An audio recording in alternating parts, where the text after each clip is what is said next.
Hello, everyone. How are you? I hope everyone is well. It's starting to get kind of cool here in Melbourne, Australia. Today, I want to talk about how we maximize success or ace virtual interviews. You know, times are changing. We're working from home now. That is the gift from COVID. And you can, do those negotiations with your boss. Before, we had quite a lot of resistance to working from home. But now there's a balance and people are having those conversations where they can work from home or work part of the time from home and part of the time in the office. But one of the other things that's happened is that it's also led to the realization for many companies that there is money to be saved and time to be saved. And so, especially in recruitment now, many things are also happening online. The virtual interview has gained prominence, and more and more people are interviewing, virtually as opposed to in person. But there are a few things that we need to get right with a virtual interview. I think there's a benefit to both in-person interview and to virtual interview. Certainly with virtual interviews, the time saving, not having to commute in, all of that. But there's still a few things that we have to get right. So that's what I want to talk about today. As far as I'm concerned, and this is a pattern I've seen because it's happened to a few of my clients recently. So the very first tip I want to give you is to test the technology beforehand. I've had a couple of clients lately who call me on the day they're supposed to be interviewing, and then they said, oh my God, the tech went wrong, and we had to postpone or we had to reschedule the interview for a later date or postpone it for later in the same day. So the tip for testing the technology is obviously make sure that your internet bandwidth is strong. Test the sound, of your microphone, and make sure that the camera angle, on Zoom or Skype, whatever you're going to be doing your interview on, that is angled properly. Because what I've seen a lot of, and even when I practice with my clients, often the camera is angled downwards, and so you end up being able to see up their nostrils, and that's not a fantastic thing to be looking at, especially for the interviewer, for 45 minutes to an hour. So always test the technology beforehand, make sure everything's working, the sound is working, that your internet bandwidth is strong, and that you've got a good camera angle. The other thing is, have a neutral background. So we don't know what people like or don't like. So sometimes, we can have a philosophy in our background. We can have a rock band, all of these things, but they may not resonate with your interviewer. So try to have a neutral background, a blank wall or a virtual background. I find that nature scenes, scenes of waterfalls or trees, things like that seem to be neutral, and they seem to be calming, and they seem to be pleasant for most people. So I would suggest you get a really neutral, uplifting kind of background when you're doing your virtual interview.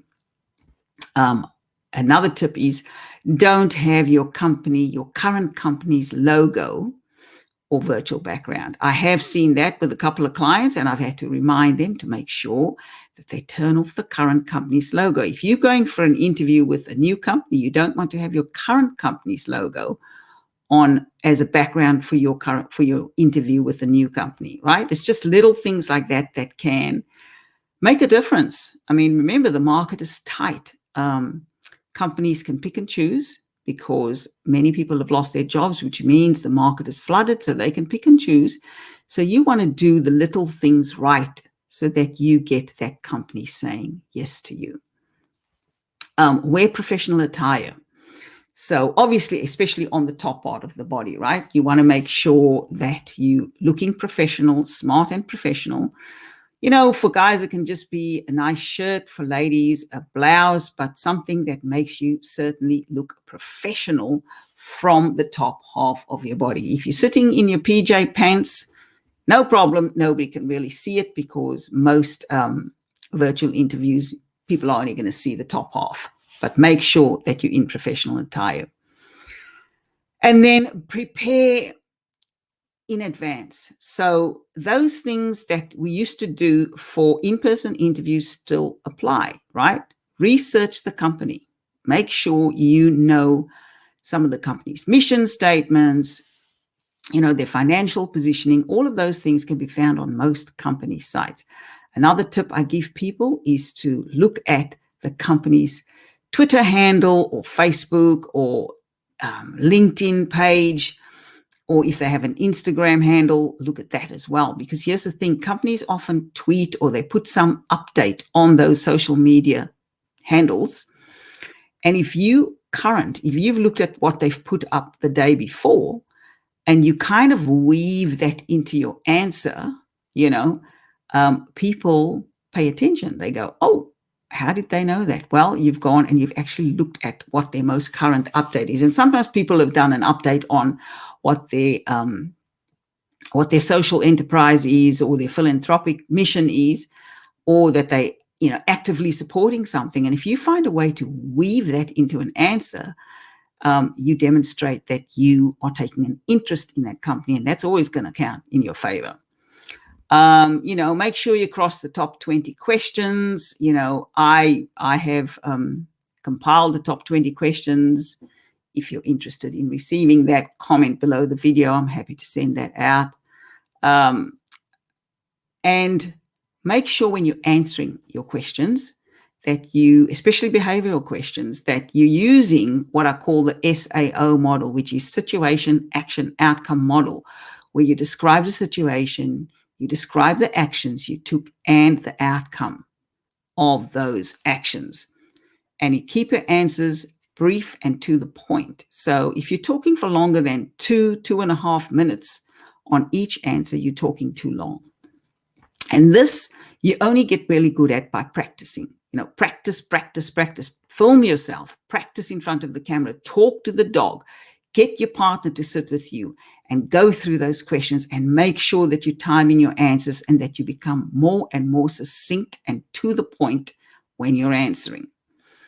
Build rapport with your interviewer. So, and here's where I encourage people to include some personal stuff in interview answers. So especially when they ask you, tell me about yourself, don't be like a professional robot who doesn't share anything personal, right? You want to show the human side of you as well. You want to show that you're a well-balanced individual, that you're not just a workaholic, that you're not simply a professional robot, that there is humanness to you. And so share some things. You can share about, when they ask you, tell me about yourself, you can share about the fact that you might have a spouse and you might have a couple of kids and you coach the soccer team, whatever it is, weave something personal in so that you can build that human rapport and not simply be a slick professional robot. Because one of my clients actually got feedback from an interview that said they loved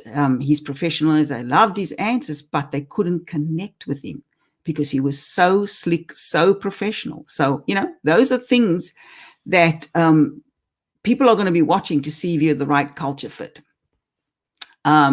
Keep eye contact with the camera at all times, because remember, when we're in person, we're able to look around, we're able to watch the body language, we're able to connect through different ways, different body language nuances. But when you're on a virtual interview, the only way you can really fully connect with someone is to hold eye contact. And the eye contact has to be through the camera.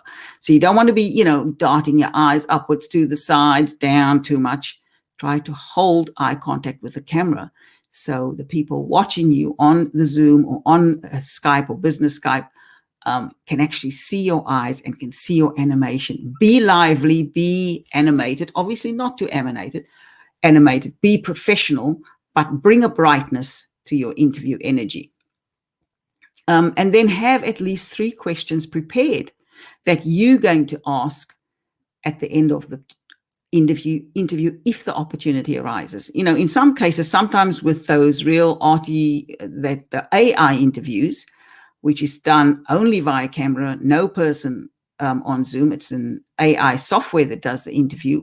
Obviously, there isn't always opportunity for you to ask questions, but most virtual interviews are happening with human beings at the other end of the camera, also on Zoom, also on Skype.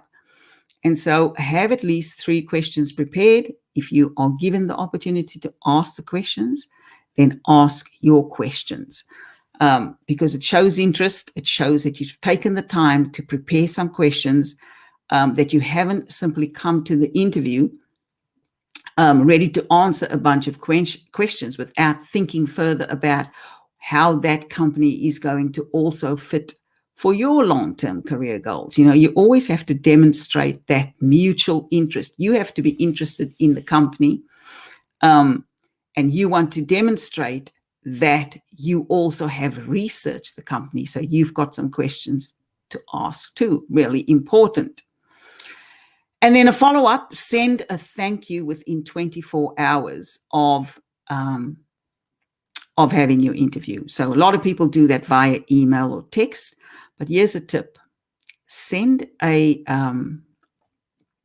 think it would be a lot more personal if you actually make a phone call. So if you do get the interviewer's phone number, and most of them do provide the mobile number for when you're coming into the interview, so in case there's any problems, if a mobile number or a telephone number has been provided, pick up the phone and call the recruiter and call the interviewer or the hiring interviewer and, express a personal and heartfelt thank you for the opportunity that you got to interview with that company. Really simple little tips, but they make a big difference. And so, in conclusion, if you're like many of us, I know there's an energy at the moment where people are kind of over the Zoom meetings and they're over the virtual meetings and they miss being in person. But even if you are feeling that way, an interview is not the place to bring that energy. So at all times, be professional, be authentic, demonstrate that you're comfortable with virtual meetings, because, we all know going forward, we may have to continue the practice of virtual meetings. And one of the ways you demonstrate that to a new or potential company is to be really comfortable in your virtual interview. And above all, as I said, make sure the technology is working properly. It's working properly. Make sure that that's working properly. Hold your eye contact with the camera. Be comfortable. Be professional.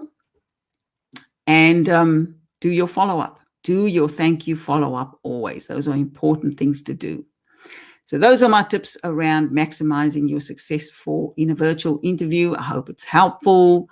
And as I said, if anyone is interested in receiving, the 20 common questions that I've prepared, I'm happy to share that. Just send me a DM or comment below and I'll get that across to you.